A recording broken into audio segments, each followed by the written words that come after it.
Hello and welcome to my channel. If you're new here, I do book reviews, I do TBRs, what I'm going to read for each month, and I also do monthly wrap-ups, sprinkle with a little bit of vlog. So if any of that sounds interesting, hit the subscribe button, give me a thumbs up, any of that good stuff. I'd love to have you here. And let's go ahead and get into the video. So this is a review. The way I like to do things is the first part will be short and sweet, no spoilers. I will give you my rating for the book, and then I will give you time to pause, whatever, or if you just want to skip to this part, I will do a review with spoilers where I really get into things, all my thoughts, characters, all of that good stuff. So again, I will put timestamps in the description so you will know where to go, and I will also have a timestamp for when I wrap things up, something everyone can watch. So again, before I get to the part with the spoilers, I will give you warning, and you can go ahead and skip to the end if you want. Or like I said, if you've read the book and you just want to hear what I have to say about the spoilers, you can jump to that part too. So let's get into it. So we're here to talk about the Sun Down Motel. This book I had on my list to be read, and but I was going to read it later. My daughter got this book though, and she didn't care for it. So I was reading another book that I will talk about in my November wrap up, and I didn't care for that book. So I was like, why would you give me Sun Down Motel? Because when she was telling me about this, it didn't sound bad to me. So I was like, why don't you give me that one? And I'm done with this other one I was reading. Basically, this book is about a young lady named Carly. She's supposed to be in the year 2017. Her Aunt Viv went missing in the year 1982. So we have two perspectives. We go between Carly in 2017, which is in first person, and then we go to Viv in 1982, which is from third person. I never was really sure who was telling her story, but that's neither here nor there. Anyway, so Carly never met her Aunt Viv. She just knew she had an aunt that went missing, and nobody ever knew what happened to her, and it was something that just always bothered her. She always wanted to know. Her mother died, and I guess it was like once her mother died, it was like, okay, well now I can really look into this because nobody's here to stop me, or I don't want to upset my mother, etc. I thought this was a haunted house, haunted motel book. That's what swear it's what I got from Goodreads and people talking about this book. It even says on the cover, deliciously creeping, chilling. It was only creepy in like the first maybe 2 or 3 chapters. I will give this 3 out of 5 stars. It was just okay. Again, it was only creepy in like the very beginning when we had it from Viv's perspective, and it was just like not knowing what was going on in the motel, and like sounds she was hearing and things that were happening that were not explained. But once we get explanations for them, it wasn't creepy, it wasn't scary. There are ghosts, so I guess that's why it's considered a horror book, but they are not the malevolent kind, the evil kind. This is not The Conjuring, anything like that. These ghosts, you will find out their stories, and that kind of just is like, once again, I don't know why so far of the books I've read that have to do with ghosts, once I find out about them, it's just not scary anymore. It's like I need a backstory that makes me like, oh, dang. So far, these have just been like, okay, I don't want to give anything away. We'll save that for the spoiler part. But again, they weren't creepy. I also had a hard time with Carly wanting to find her aunt in the first place. Like, I really tried to dig deep. I'm not heartless. I have a big heart. I am very sensitive. But I was really just like, if I grew up with knowing about an aunt that I'd never met and knew she was missing, I have had people in my family go missing, disappear, whatever, and nobody ever knew what happened to them. And it was just like, oh, that's weird. I was never like, when I got to be an adult, oh, I want to go find Uncle so-and-so.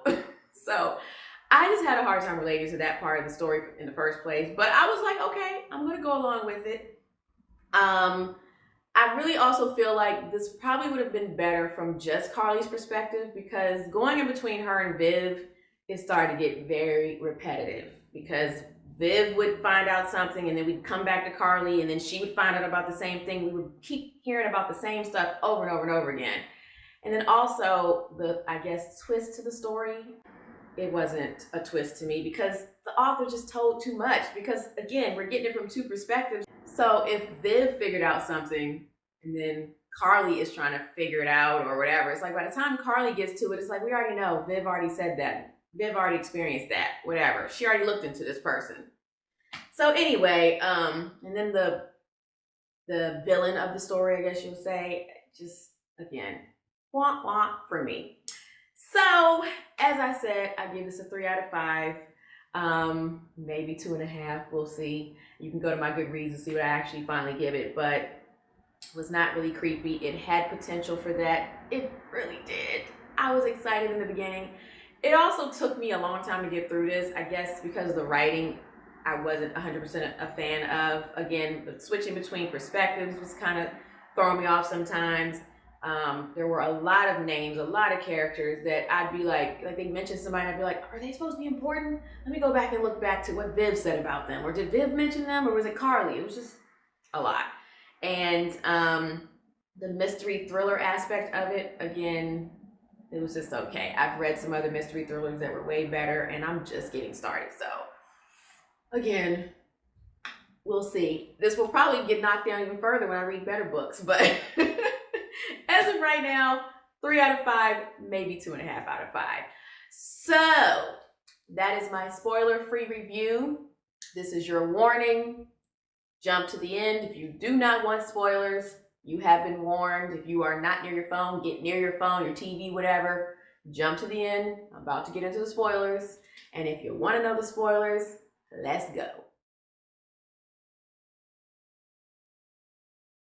All right, let's get into it. This is the spoiler review. Review with spoilers, however you want to say it. Okay, so as I said, I give this 3 out of 5, maybe 2.5 out of 5 in case you didn't watch the spoiler-free portion of the video. I was saying that this book started off creepy. It says on the cover, deliciously creepy, chilling, which was by Riley Sager, who wrote Lock Every Door, which I actually enjoyed. But this was not the same. Again, it started off creepy to me when it was from Viv's perspective, and she was at the motel, and she was smelling the smoke, and then like when she went outside and all the lights went out and footsteps she heard, and then she actually saw a ghost like that. I was actually like, ooh.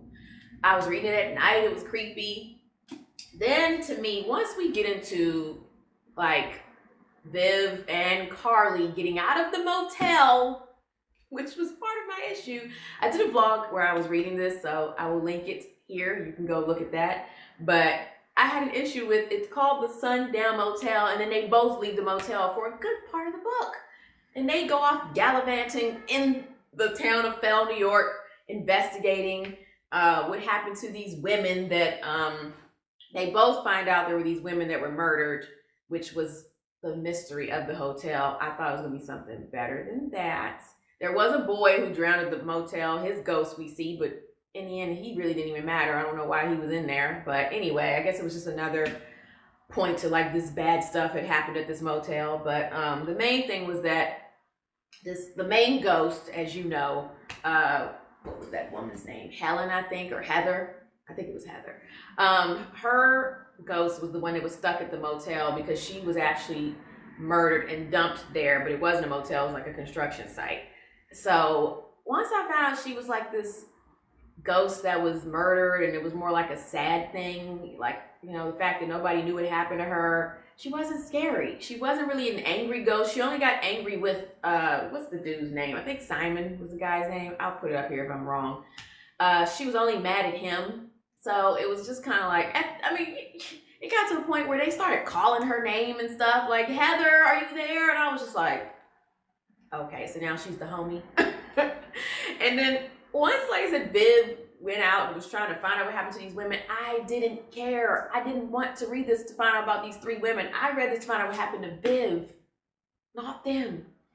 And then I had figured out, like, way before it was revealed that Viv was alive, I was like, I think right before Carly figured it out, I figured it out, which then it was no twist to me. I was like, don't tell me this woman is alive and she's hiding out somewhere. And then when she shows up at the end to help Carly and is just like get in the car and just act like you haven't been gone for 30 something years, you don't know your niece, and you just like, also her attitude when she came back, she was just kind of cold and distant. I understand with what she had been through, but it was also like, you've been gone, like you killed somebody. To find out she killed Simon, that was the other thing. To find out that she wasn't murdered, but she actually killed somebody, it was just like, okay. I mean, like I said, it was okay. I was entertained enough to finish it, so that's a start. Because usually the books that I don't finish, I give a 2 or a 1. So I did finish it. I was entertained enough, as I said, but I just was disappointed with where the story went. As I said, I did not care about the 3 women and what happened to them and her following Simon and the mess. I was so over it. And then I was also just like, that's what it is, this salesman, that's what, like, okay. Oh, and then the other thing with the dude, Callum, how she met, Carly met him at the library, and then it turns out that he was Simon's grandson, and now he wanted to kill her. Like, oh my God, okay. I already didn't care about Simon. Now this dude that we barely got to know, like we only spent 1 chapter with him, and the chapters are short. We only spent 1 chapter with her getting to know him, and then it was like she talked to him on the phone here and there, or he'd send her something from the newspaper, and then all of a sudden at the end he's important again. Okay, I know authors do that, so it's a surprise, it's a shock, but it should be something that, like, somebody that was on my radar, or I was thinking about, or that was important to the story. He was not important to the story, so I didn't care. Again, I just, for me, I just wanted more ghost stuff. I wanted more creepy ghosts. I wanted more angry ghosts. I got none of that. So I was very disappointed in the end. I'm not mad that I read it. It's fine, like I said, but I wouldn't recommend it to anybody. Unless you really, like, if you just want a mystery thriller, I still would recommend something else. I'm sorry. But anyway, so that is my review of the Sun Down Motel. I hope you enjoyed, with or without spoilers. I hope you will stick around for more videos I have coming up. And if you're just coming here for the first time, check out what else I have on the channel. I'm just starting out, but you know, trying to get going here. And again, please subscribe. I am, you know, trying to build up my channel, trying to encourage more people to read and relax and unplug, hide away. Like I said, I will be back with more videos. I have my November wrap up coming, and probably some more reviews, and eventually another vlog. Those take a little more time, but I will get another one in here. So again, thank you so much for hiding out with me, and I hope you will come back. Until next time, be blessed, stay well, take care. Bye-bye.